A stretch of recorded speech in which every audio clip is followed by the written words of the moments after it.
Vous êtes terminal, vous ou quoi? Ouais. Et vous n'aviez pas cours aujourd'hui? Quelles ont été vos sensations lors des 5 moments clés de votre aventure spatiale, le décollage, l'arrivée dans l'ISS, la première fois que vous avez vu la Terre de l'espace, la première sortie extravéhiculaire et le retour sur Terre? Et avez-vous ressenti de l'enthousiasme, de la peur, du bonheur, du stress, de la fascination? Non, les sensations, tu sais, alors physiquement, on va dire les sensations physiques, le décollage, c'est pas très violent, on est un peu écrasé par l'accélération, tu sais, ça vibre, tu sens que tu t'élances, tu quittes la Terre, et c'est 540 secondes d'accélération, 2 G&I, donc écrasé par 2 fois et demi le poids de ton corps. Les seuls moments un peu violents, c'est quand les étages de la fusée se détachent. Premier étage, deuxième étage, et puis ensuite quand le moteur du 3e étage se coupe, eh ben, tout devient très calme, et puis ça y est, c'est là qu'on est en apesanteur pour la première fois, on flotte.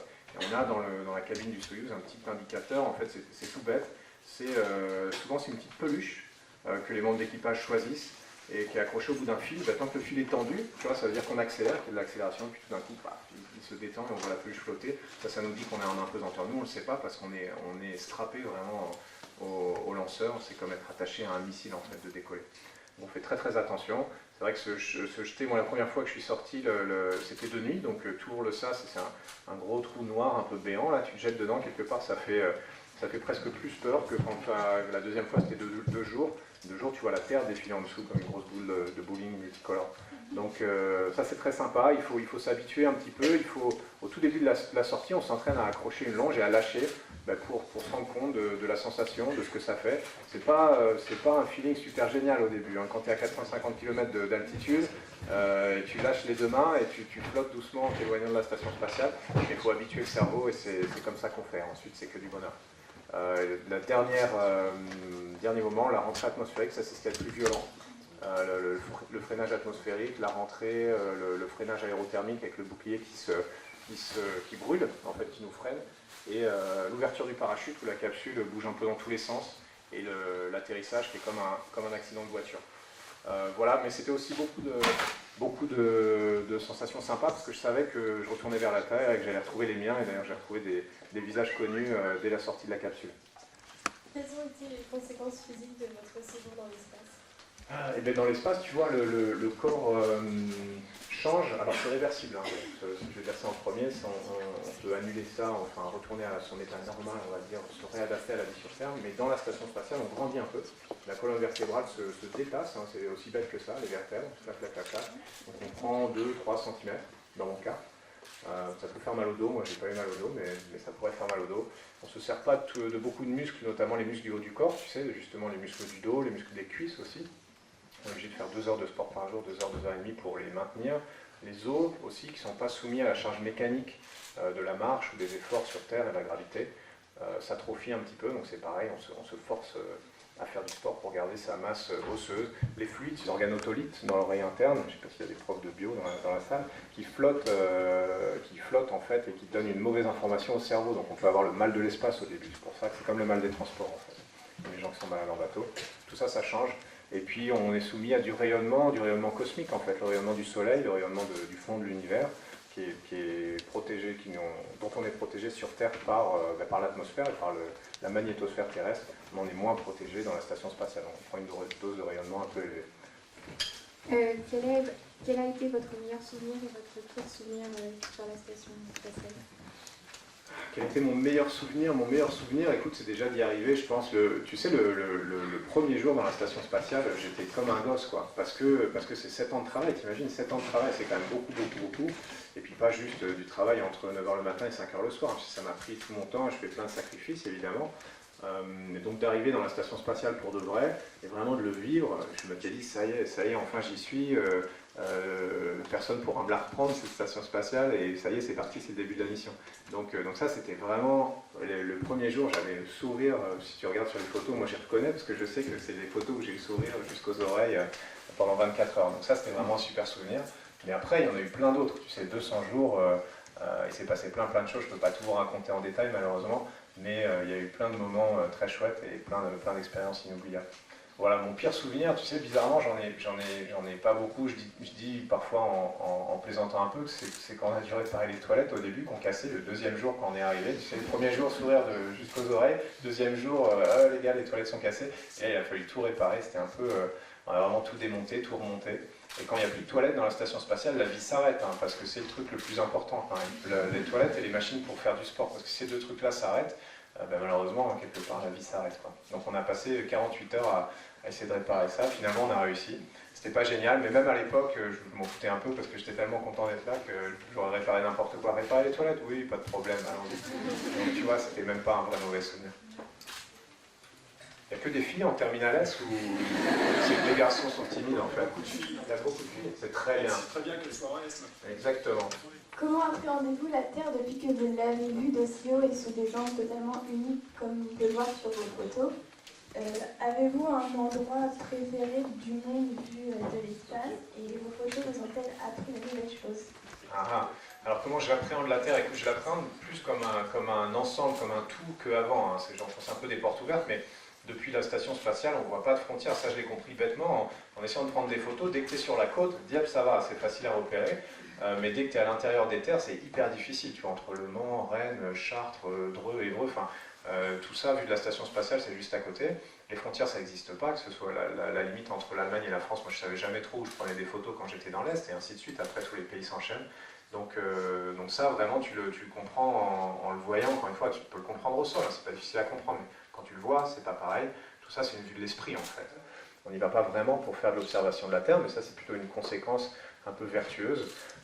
Ça n'a rien appris de nouveau, je pense, mais peut-être ça a permis de toucher des gens qui n'étaient pas sensibilisés aux problèmes de l'environnement, qui l'étaient moins, ou qui peut-être connaissaient un petit peu moins tout ça. Moi, en partageant cette expérience-là, c'est ça que j'ai essayé d'amener, c'est un peu une prise de conscience. Il n'y a rien qu'on ait trouvé, j'ai pas trouvé de... Enfin, j'ai trouvé des trucs un peu bizarres. Parfois, je prenais des photos, je savais pas ce que c'était au milieu du désert, des formes géométriques. Tu sais, tu crois toujours que tu as trouvé une civilisation d'aliens.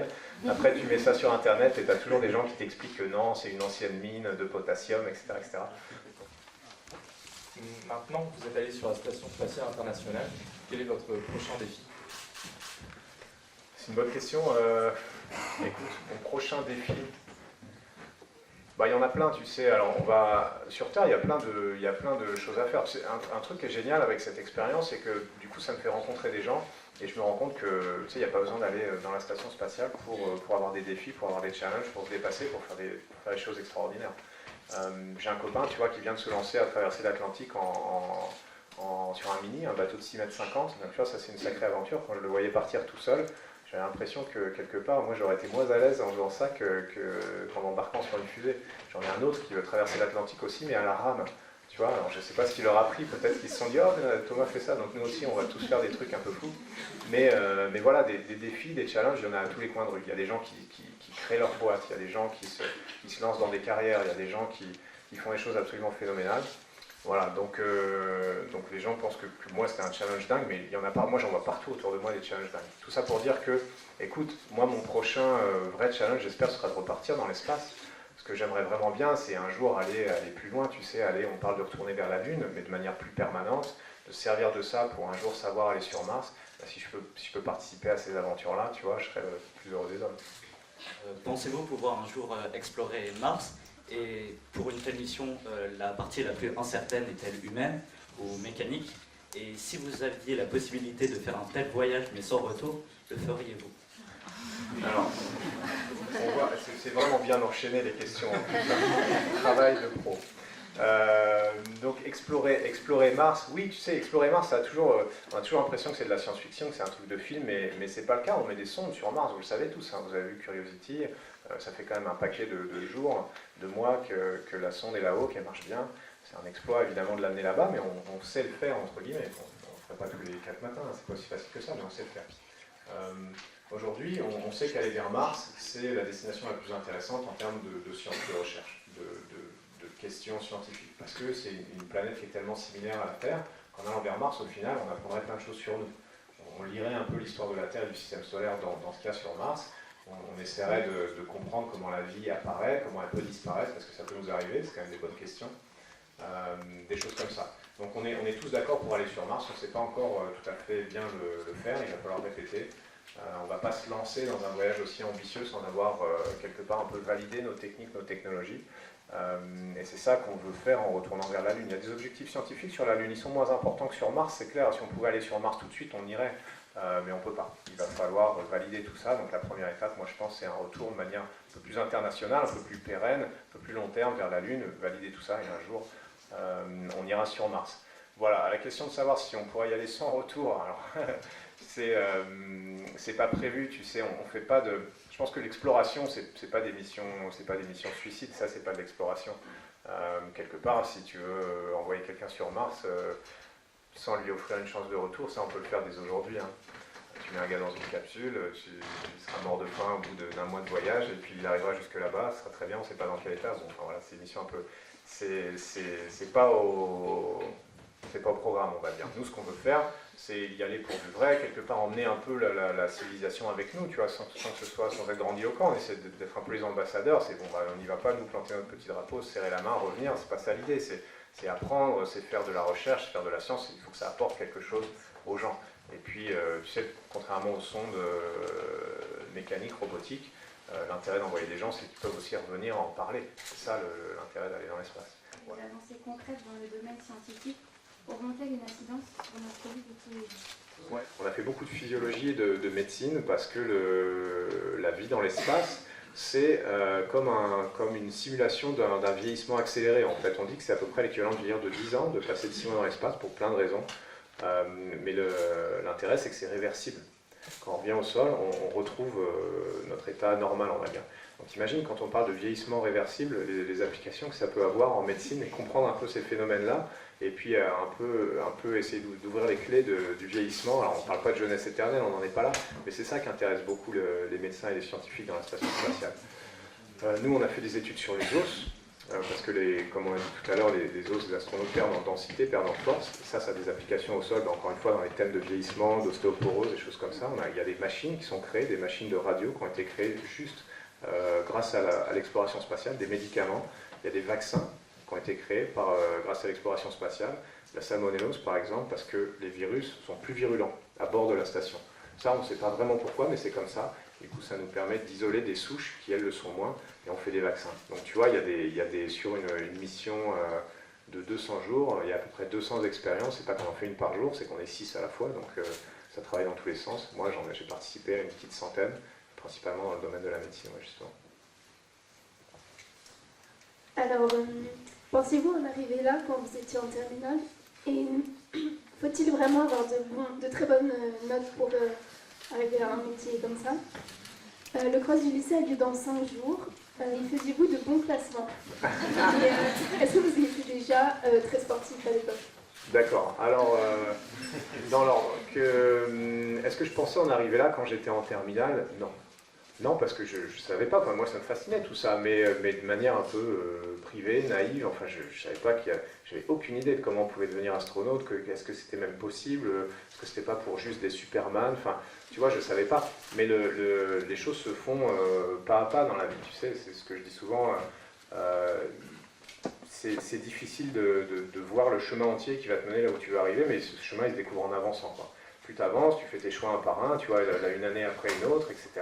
Et puis tu verras, les opportunités elles se découvrent, parfois tu prends des virages que tu n'avais pas prévu de prendre, et c'est ça, c'est la vie, c'est pas très grave, ce qu'il faut c'est se lancer. Donc non, moi je savais que ça me fascinait, et puis j'ai fait mes choix un par un, si tu veux, j'ai fait des matières scientifiques, j'ai fait une classe prépa, j'ai fait une école d'ingénieur en aéronautique, j'ai travaillé dans le spatial, je suis devenu pilote, puis tu vois, j'ai fait plein de sports, j'ai passé mon brevet de pilote, de parachutisme, etc., etc.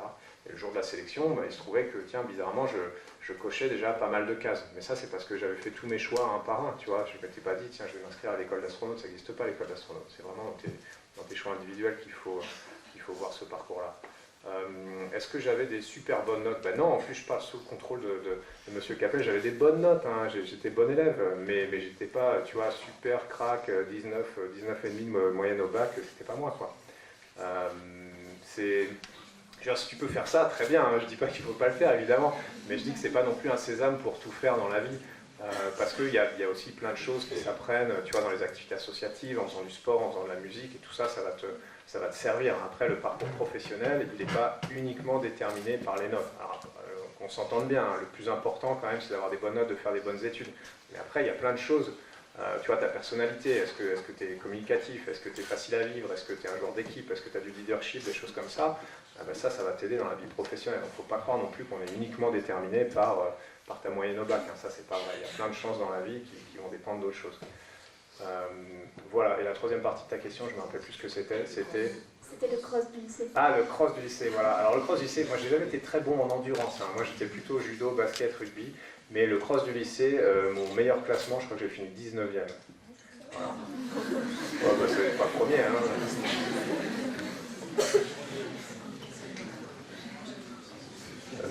Je m'en rappelle, tu vois, comme quoi c'était largement au-dessus de ce que je faisais d'habitude. Mais quand c'est une course, tu cours vachement plus vite que normalement. Parce que tout le monde regarde, donc tu peux pas te permettre de...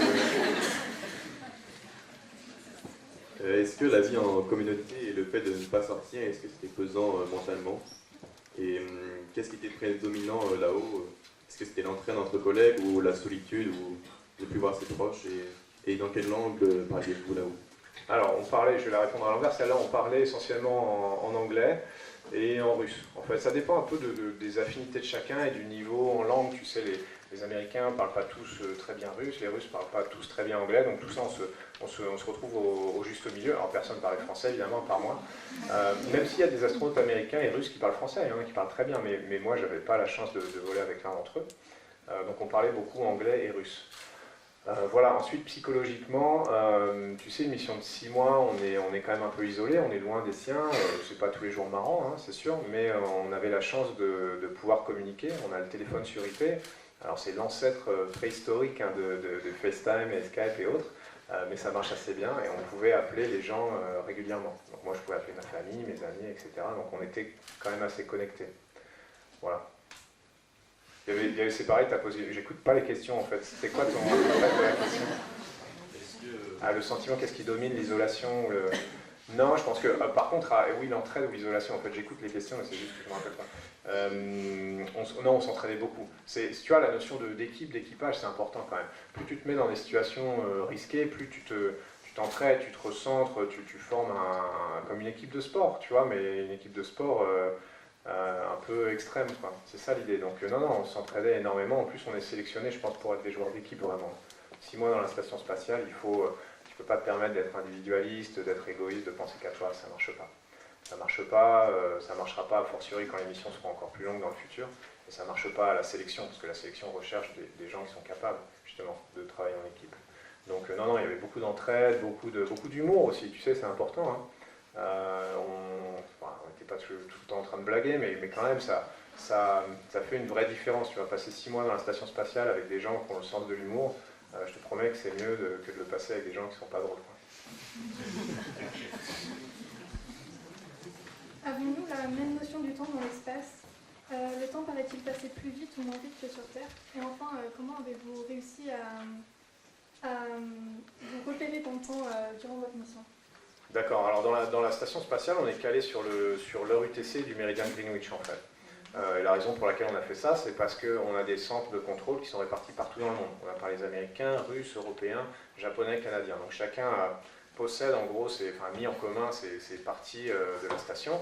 Chacun les contrôle depuis chez lui en fait, depuis son centre de contrôle.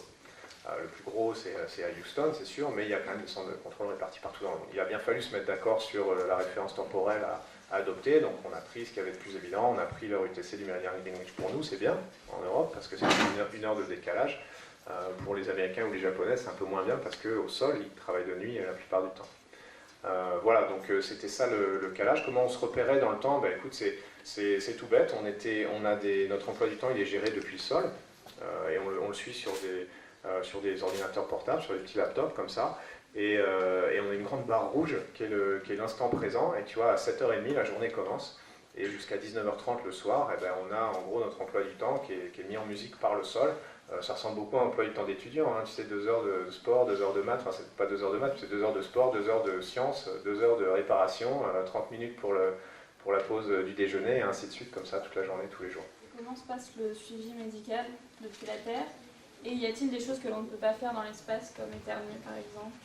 Non, on peut éternuer dans l'espace, sauf que ça te propulse en fait. Hein, quand non, mais si, quand tu éternues, bah, c'est action-réaction. Hein. Non, on peut attraper des... C'est marrant, j'ai jamais essayé, tiens, de faire comme ça.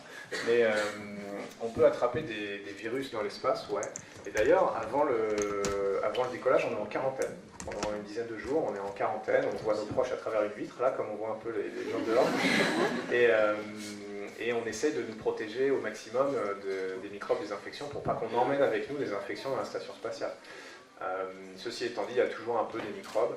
Moi, j'ai pas été malade, mais tu peux avoir un rhume, tu peux avoir des choses comme ça. On a une grande pharmacie, presque un hôpital de campagne. Tu sais, c'est comme dans les bateaux ou comme dans les sous-marins nucléaires. Il y a tout ce qu'il faut pour gérer les crises médicales et les problèmes médicaux in situ, évidemment, parce qu'on ne peut pas se permettre d'arrêter la mission pour ça.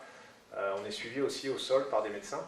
Il y a des médecins qui sont au centre de contrôle, qui sont disponibles quasiment 24/24, qu'on peut appeler, qui eux ont la connaissance évidemment, enfin une connaissance en médecine et aussi en sciences spatiales.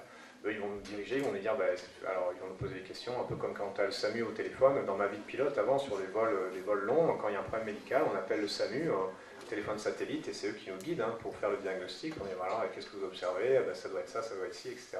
Ah ouais, alors attends. Oh la vache. Oh la coiffe. Mais on peut les brûler ces photos-là. On avait à peu près aussi un aussi mauvais style à l'époque que vous aujourd'hui. Hein. Pour votre information, il s'agit des trombinoscopes des classes de première et de terminale. Non redoublant. Ah ouais, pas mal. Ça c'est collector. Hein. Le beau souvenir. Ouais, non, c'était pas terrible. Hein. Le premier trimestre, c'était un peu poussif, hein, monsieur Capel, le premier trimestre, un peu poussif. Après, c'est mieux. Ok, excellent, merci. On peut prendre un selfie avec toute la salle comme ça. Ouais, si tu veux, ouais. Alors, attends, un chacun.